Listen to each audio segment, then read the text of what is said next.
É importante estudar o anúncio do nascimento de João Batista, porque esse evento marca o início do cumprimento das profecias do Antigo Testamento sobre a vinda do Messias. O nascimento de João Batista foi um sinal para Zacarias e Isabel de que Deus estava agindo de acordo com suas promessas e que eles estavam prestes a testemunhar o cumprimento das profecias messiânicas. Além disso, o anúncio do nascimento de João Batista também é significativo, porque ele foi escolhido por Deus para preparar o caminho para Jesus Cristo, o Messias. João Batista foi o precursor de Jesus, pregando o arrependimento e preparando as pessoas para receberem o Salvador. Estudar esse anúncio nos ajuda a entender a importância do papel de João Batista na história da redenção e nos lembra da fidelidade de Deus em cumprir suas promessas. Também nos encoraja a reconhecer e aceitar o Messias que veio nos salvar. Olá! Hoje nós vamos falar do nascimento de João Batista. O que está aqui relatado em Lucas, capítulo 1, versículos 5 a 25, aconteceu em Jerusalém, mais ou menos em 7 a 6 a.C. Lucas começa essa parte assim. Lucas, capítulo 1, versículo 5. Houve nos dias de Herodes, rei da Judéia, um sacerdote chamado Zacarias, da ordem de Abias, sua mulher das filhas de Arão, e o seu nome era Isabel. Nos dias de Herodes, rei da Judéia. Este era Herodes, de sobrenome Grande. Ele era filho de Antípatro, ele era indumeu de nascimento, ou seja, ele não era judeu. E ele professava ser prosélito da religião judaica, mas não considerava religião, senão para promover seus interesses e ambições seculares. Ele nasceu em 74 a.C. e morreu em 4 a.C. Assim, pela primeira vez, o trono de Judá foi preenchido por uma pessoa não de ascendência judaica, que havia sido imposta ao povo pelo governo romano. Seu governo foi de 37 a.C. a 4 a.C., quando faleceu. Da ordem de Abias. Quando os sacerdotes se tornaram tão numerosos que não puderam ministrar no altar, Davi dividiu-os em 24 classes ou ordens, cada um dos quais oficiava por uma semana. Sua mulher das filhas de Arão. Isso mostra que João tinha, tanto por pai como por mãe, ascendência na casa sacerdotal. Versículo 6. E ambos eram justos diante de Deus. Andavam sem repreensão em todos os mandamentos e preceitos do Senhor. Ambos eram justos, íntegros e santos em toda a sua conduta externa na vida civil, diante de Deus, possuindo o espírito da religião que professavam, exercitando-se constantemente na presença do seu Criador, cujos olhos, eles sabiam, estavam sobre toda a sua conduta, e que examinavam todos os seus motivos. No caso de Zacarias e Isabel, era amor verdadeiro a Deus e consideração sincera por sua lei. Andavam sem repreensão em todos os mandamentos e preceitos do Senhor. Nenhum dos dois sendo capaz de colocar qualquer mal a seu cargo. Mandamentos, todas as leis morais do Pentateuco, e preceito, suas regras externas e cerimoniais. Versículo 7. Mas não tinham filho, porque Isabel era estéril e ambos tinham idade avançada. Mas não tinham filho. Uma calamidade numa família judia. Porque Isabel era estéril. Isto mesmo quando ela era mais jovem, na flor da idade. Ambos tinham idade avançada. Literalmente avançada em dias. Aqui então havia um duplo obstáculo no caminho de ter filhos. Tanto a natural esterilidade de Isabel, como a velhice de ambos. E, consequentemente, uma prova dupla do nascimento sobrenatural de João. É digno de observação que muitas pessoas importantes para o judaísmo nasceram de mães estéreis, como Isaac, Jacó, José, Sansão, Samuel e aqui nós temos agora João Batista. Versículo 8. E aconteceu que, quando ele fazia o trabalho sacerdotal diante de Deus, na ordem da sua turma, diante de Deus, no templo onde Deus habitou pelos símbolos da sua presença. O templo era considerado pelos judeus como a casa ou morada de Deus. Foi assim, diante de Deus, que Zacarias ofereceu incenso. Versículo 9. Conforme o costume do sacerdócio, foi sorteado a entrar no santuário do Senhor para oferecer o incenso. Cada membro da ordem tinha sua vez de servir no altar do templo durante um determinado período do ano. Foi sorteado. Porque algumas partes do serviço sagrado eram piores do que outros, tanto os sacerdotes como os levitas dividiam o trabalho entre eles por sorteio. Havia 3 sacerdotes empregados no serviço do incenso. Um levava embora as cinzas deixadas no altar no serviço anterior, outro trazia uma panela de brasas do altar do sacrifício, e depois de colocá-la no altar de ouro partia, saía do templo, e um terceiro com incenso. Aspergia o incenso sobre as brasas, e quando a fumaça subia, intercedia pelo povo. Essa foi a parte que caiu para Zacarias, e era a mais honrada de todo o serviço. No santuário. A parte do templo onde o incenso era queimado era o lugar sagrado. Zacarias é mencionado como tendo entrado no templo, na qual ninguém, exceto os sacerdotes, tinha permissão para entrar, para oferecer um incenso. O incenso é uma resina aromática obtida de árvores, principalmente na Arábia. É obtido fazendo incisões na árvore e a resina flui. Distingue-se por um cheiro especialmente agradável quando queimado, e, portanto, era usado na antiga adoração. Era queimado pelo sacerdote 2 vezes por dia, e era símbolo da oração e louvor, ou das ofertas agradecidas do coração flutuando em direção aos céus. Versículo 10. E toda a multidão do povo estava fora orando à hora do incenso. Toda a multidão. Esse era o tempo regular da oração da manhã ou da tarde, e multidões subiam ao templo para adorar. A maneira pela qual o evangelista se expressa aqui mostra que um número mais do que comum do povo estava no templo nessa ocasião, a partir da qual nós podemos deduzir que era um sábado ou um período festivo. Pois normalmente em dias da semana comuns, poucas pessoas estavam presentes no sacrifício da tarde e da manhã. Essa circunstância de haver uma multidão presente daria grande publicidade aos fatos aqui registrados e os levaria a ser objeto de muita investigação e conversação, tanto em Jerusalém como em todo o país. As pessoas estavam orando na hora do incenso. Nós temos uma figura elegante aqui, pela qual a oração é tão frequentemente comparada ao incenso nas Escrituras. Isso os judeus devotos faziam constantemente, e isso não apenas no templo, mas em todo o resto, escolhendo apresentar suas súplicas a Deus na hora do sacrifício e incenso, enquanto os ministros da religião intercediam pela nação. Portanto, essas horas foram chamadas de horas de oração. Hora do incenso. A hora do incenso acontecia 2 vezes por dia, na parte da manhã, às 9 horas da manhã, e no meio da tarde, às 15 horas. Não se sabe ao certo se Zacarias ofertou o incenso na hora matinal ou na vespertina. Versículo 11.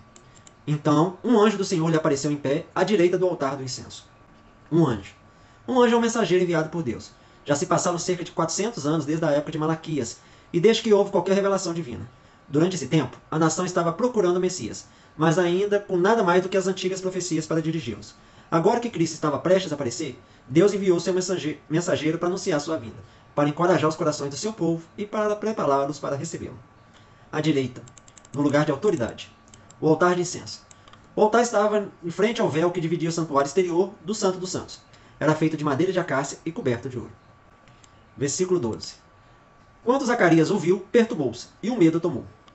Perturbou-se. Ficou aterrorizado. Ele estava sozinho na presença de Deus. A aparição do anjo foi súbita, inesperada e, portanto, gerou muito medo. E o medo tomou. Lucas não conta apenas que Zacarias estava aterrorizado, mas acrescenta que o medo caiu sobre ele, insinuando que ele estava tão alarmado a ponto de dar lugar ao terror. Versículo 13. Mas o anjo lhe disse: Zacarias, não temas, pois a tua oração foi ouvida, e Isabel, tua mulher, dará à luz um filho, e lhe porás o nome de João. Mas o anjo lhe disse: Zacarias, não temas. Assim, encorajando Zacarias com grande delicadeza de aspecto e voz. A tua oração foi ouvida. Não podemos imaginar que este santo homem, numa idade tão avançada e em tal ocasião, oraria pela gravidez de sua esposa, que era idosa. Essas orações por descendência devem ter ocorrido quando ele e sua esposa eram jovens. Isso entre os judeus era um alvo de intenso desejo. Nenhuma perspectiva lhes era mais sombria do que a de morrer sem filhos, de modo que seu nome deveria perecer. Além disso, o sacerdote nesse ofício deveriam orar pela vinda do Messias, por cuja vinda estava prestes a ocorrer, pois Isabel traria seu precursor.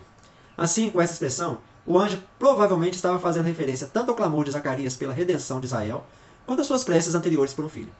Na verdade, a ação de Deus começa um processo que corresponde aos 2 pedidos de uma vez só. Porás o nome de João. Era obrigação do pai botar nome na criança. João, na língua hebraica, significa a graça de Deus. Foi, portanto, apropriadamente dado ao precursor do Messias, que foi enviado para proclamar o imediato cumprimento de todas as profecias judaicas a esse respeito. Versículo 14. E terás prazer e alegria, e muitos se alegrarão do seu nascimento. E terás prazer e alegria. O anjo descreve uma alegria maior do que a que Zacarias pôde derivar do recente nascimento de uma criança, pois ele informa que o mesmo teria um filho, como ele nem sequer se aventurou a desejar. E muitos se alegrarão do seu nascimento. O anjo prossegue afirmando que a alegria não seria desfrutada apenas pelos pais, mas compartilhada igualmente por estranhos, a quem a vantagem do seu nascimento deveria ser revelada. Versículo 15. Pois ele será grande diante do Senhor, e não beberá vinho nem bebida alcoólica, e será cheio do Espírito Santo já desde o ventre da sua mãe. Será grande. Deve ser eminente ou distinto como pregador. Diante do Senhor. Uma pessoa de extraordinária eminência e utilidade, e isso não apenas na opinião dos homens, mas à vista do Senhor, o juiz soberano e infalível. João deveria ser excelente em relação ao seu caráter, cargo, inspiração e sucesso de seu ministério, como um anjo aqui explica a expressão. E não beberá vinho nem bebida alcoólica. A criança agora prometida deveria crescer como um nazireu e manter esse voto durante toda a sua vida. E será cheio do Espírito Santo. As palavras serão entendidas por Zacarias do ponto de vista hebreu, não como visto na luz mais completa da teologia cristã. Como tal, eles transmitiram o pensamento da mais alta inspiração profética, já desde o ventre da sua mãe. João será influenciado pelo Espírito de Deus, mesmo a partir do instante de seu nascimento, santificando sua natureza e comunicando nele sabedoria e piedade em uma medida extraordinária, para qualificá-lo para o alto e importante cargo a qual ele foi designado. João deveria ser mais cedo inspirado a ensinar as doutrinas e preceitos da verdadeira religião. Versículo 16. E converterá muito dos filhos de Israel ao Senhor seu Deus. As palavras iniciais da mensagem da nova aliança brotam das palavras finais de Malaquias, o último dos profetas, e apontam para o avivamento do ministério de Elias, que é mais definitivamente anunciado no próximo versículo. Vemos lá em Malaquias, capítulo 4, versículo 6. Ele converterá o coração dos pais aos filhos e o coração dos filhos aos pais, para que eu não venha e fira a terra com maldição. Converterá. João Batista prometeu a reconciliação com Deus àqueles que responderam ao seu chamado ao arrependimento. Converter é um termo que indica uma mudança de orientação, a libertação do pecado e o olhar voltado para Deus. A missão do profeta João Batista foi preparar Israel para a vinda do Messias. Filhos de Israel. Judeus, descendentes de Israel ou Jacó. Versículo 17. E irá diante dele no espírito e virtude de Elias, para converter os corações dos pais aos filhos e os rebeldes à prudência dos justos, a fim de preparar um povo pronto ao Senhor. E irá diante dele, adiante de Cristo. Com essas palavras, o anjo indica o que seria o ofício de João e o distingue por esta marca dos outros profetas, que receberam uma comissão específica e peculiar, enquanto João foi enviado com o único objetivo de ir adiante de Cristo, como um arauto diante de um rei. Assim também o Senhor fala por Malaquias capítulo 3, versículo 1. Eis que eu enviarei o meu mensageiro, que preparará o caminho adiante de mim. Em suma, o chamado de João não tinha outro objetivo senão assegurar a Cristo um ouvido disposto e preparar para ele discípulos, no espírito e virtude de Elias, com a mesma integridade, coragem, austeridade e fervor, e o mesmo poder que atende a sua palavra. O filho de Zacarias igualou Elias em zelo por Deus, em severidade de maneiras, em coragem e em aguentar as perseguições. O ministério de João Batista possui um paralelo com o de Elias, pois ambos os profetas chamaram Israel a arrepender-se. Converter os corações dos pais aos filhos. Conciliar aqueles que estão em desacordo, para pôr fim às brigas mais amargas, tais como são muito frequentemente aquelas entre as relações mais próximas. No tempo de João, os judeus foram divididos em várias seitas diferentes: fariseus, saduceus, essênios, herodianos, zelotes. Eles se opunham violentamente um ao outro e perseguiam sua oposição com grande animosidade. Era possível que essa oposição encontrasse seu caminho nas famílias e dividisse pais e filhos um do outro. João veio para acalmar essa animosidade e produzir sentimentos melhores. Ao direcioná-los todos para um mestre, o Messias, ele desviaria a atenção das causas das diferenças e os levaria à união. Ele restauraria a paz em suas famílias e reconciliaria os pais e filhos que escolheram seitas diferentes e que deixaram o apego à seita interromper a harmonia das suas famílias. Os rebeldes à prudência dos justos. E os pecadores mais obstinados à verdadeira sabedoria, que só é encontrada entre aqueles que são justos diante de Deus. Os rebeldes aqui são os incrédulos, e portanto os ímpios os iníquos, a fim de preparar um povo. Prepará-los para sua vinda, anunciando que o Messias estava prestes a aparecer e chamando-os ao arrependimento. Deus sempre exigiu que as pessoas fossem puras de uma maneira especial quando ele estava prestes a aparecer entre elas. Assim, os israelitas foram obrigados a se purificar por 3 dias, quando Deus estava prestes a descer no Monte Sinai. E assim, quando Deus, o Filho, estava prestes a aparecer como Redentor, ele exigiu que as pessoas se preparassem para a sua vinda.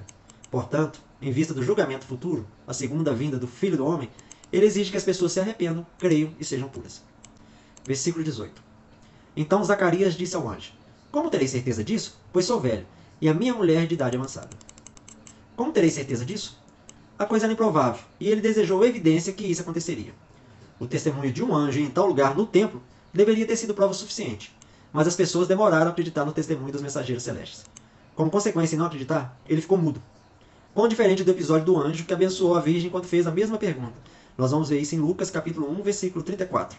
Maria disse ao anjo: Como será isso? Zacarias não acreditou no que foi dito pelo anjo. Maria não tinha dúvida do fato previsto, mas apenas perguntou sobre a maneira de fazer. Pois sou velho e a minha mulher de idade avançada. Todas as coisas são possíveis para Deus. Nenhum impedimento natural pode ter poder quando Deus declara que cumprirá seu propósito. Zacarias, como sacerdote, tem o dever de acreditar somente na sua palavra. De idade avançada. Literalmente avançada em dias. Nós vemos em Gênesis, capítulo 17, versículo 17. Então Abraão prostrou-se com o rosto ao chão, riu e disse em seu coração: A um homem de 100 anos nascerá filho, e Sara, já de 90 anos, há de dar à luz? João e Isaac são semelhantes, como filhos da velhice de seus pais. Versículo 19. O anjo lhe respondeu: Eu sou Gabriel, que fico presente diante de Deus, e fui enviado para te falar e te dar essas boas notícias. Eu sou Gabriel, que fico presente diante de Deus. Parece haver uma gradação notável nas palavras, aumentando a culpa da incredulidade de Zacarias, como se ele tivesse dito: Eu sou Gabriel, um santo anjo de Deus, sim, um dos mais elevados anjos.